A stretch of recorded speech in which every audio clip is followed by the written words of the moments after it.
We're here at what they call the driver's compound inside the Indianapolis Speedway prior to the Brickyard 400 NASCAR race, and we have a special treat for you. Driver John Andretti has agreed to give us a personal tour of his motorhome. Let's go meet John. The name Andretti might sound a little familiar to you if you know your racing. John comes from a long line of drivers in his family, including his uncle, Mario Andretti.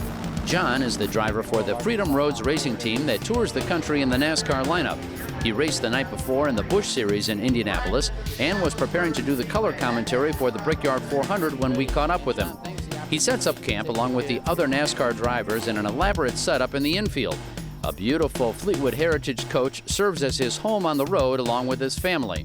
You just kind of come down here and you can picnic, you grill out. Of course, you can grill in too, but you know, Yeah. when you're at the racetrack and you're camping, you got to grill out. So how many driver, owner, coaches do we have lined up here? There's a ton. Oh my gosh. Well, you have drivers, owners, and then you have crew chiefs. And at most of the racetracks, they probably have somewhere between probably 80 plus spots, and they'll fill them all. Here's the back of the coach. Love the paint on this. Wow, this is really eye-catching.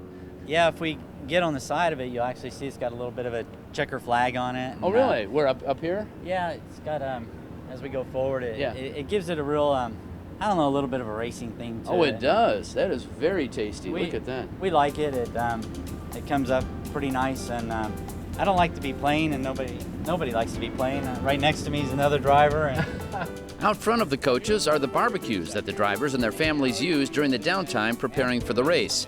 They definitely make sure that they are comfortable on the road. this is a Fleetwood Heritage, they call it, and Yeah.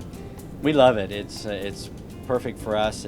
This actually comes out. There's a bed underneath there, and it comes out. It's a full bed. So the kids are here then? We got one here, and then we do it comes out pretty far, and then we do a blow-up mattress on the floor that, and they work together because inside here is actually a blow-up mattress too. Right, and look at the size of this plasma screen TV up here. Yeah, my son starts taking this over when he comes in because he plugs in his PS2. Yeah. And this becomes NASCAR racing and FIFA, the soccer or whatever. Right. John displays numerous pictures of his family inside the coach, a supportive racing family that he is very proud of. There's the family, and you're in St. Louis then last so week? we went to the arch. We went up to the top of the arch, which is a little bit interesting. Oh, yeah. And that's part of what we do too, is when we go on the road,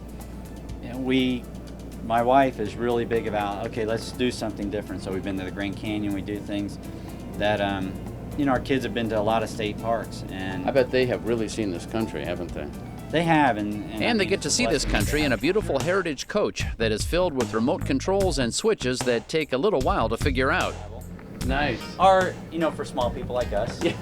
If you want to scoot it in, if you're a little bigger, you can scoot it right back out. How cool is that? And then, all our blinds, they all just, whether you want to, or if you want to pull them all the way up. Look at this. So it makes it that much nicer, because with kids, if they got to tug on something, they'll tug on it harder. Oh, sure. And look at the Galley here. I mean, the woods and the mirrors and everything. This kind of it's highlighted like a room at the Bellagio almost, isn't it? Yeah, they trick them out. They'll go much further. They'll put lights in the floors and all kinds of things. And then we do little touches too, like we have Andretti wine up here. That is very classy. Yeah. Look at this, the Andretti wine collection. Exactly. We got my uncle has a winery and out in Sonoma, out in Really? Napa Valley. I didn't know that. Yes, and the wine. A spacious fridge is located in the hall leading back to the master bedroom, and also the first bath. There are two on the coach. Nobody's in there, right? We're okay? Well, they'll screen. Don't worry Okay. about it. And you have your pocket doors here. Mm-hmm. Now you're shut off to the world. And then we have a screen here where we can go to just about anything. I can see where my tanks are at. We have cameras outside, and I can go look outside and see where. It has a camera up front. The beautiful master bedroom has another nice plasma screen TV, and then there is that master bath, something RVers just dream of. This makes you feel like you're at home now because you're not jammed in this little space. My wife can be over here brushing her teeth, putting her makeup on. I can be taking a shower. I mean, a lot can be happening in here. Yeah, and the sink, the vanity, and the mirrors accenting all the cabinetry. Very tasteful. Yeah, when I go to shave, it's no problem. I can always find a mirror. And for John, it makes for a nice place to relax after a full day of doing this.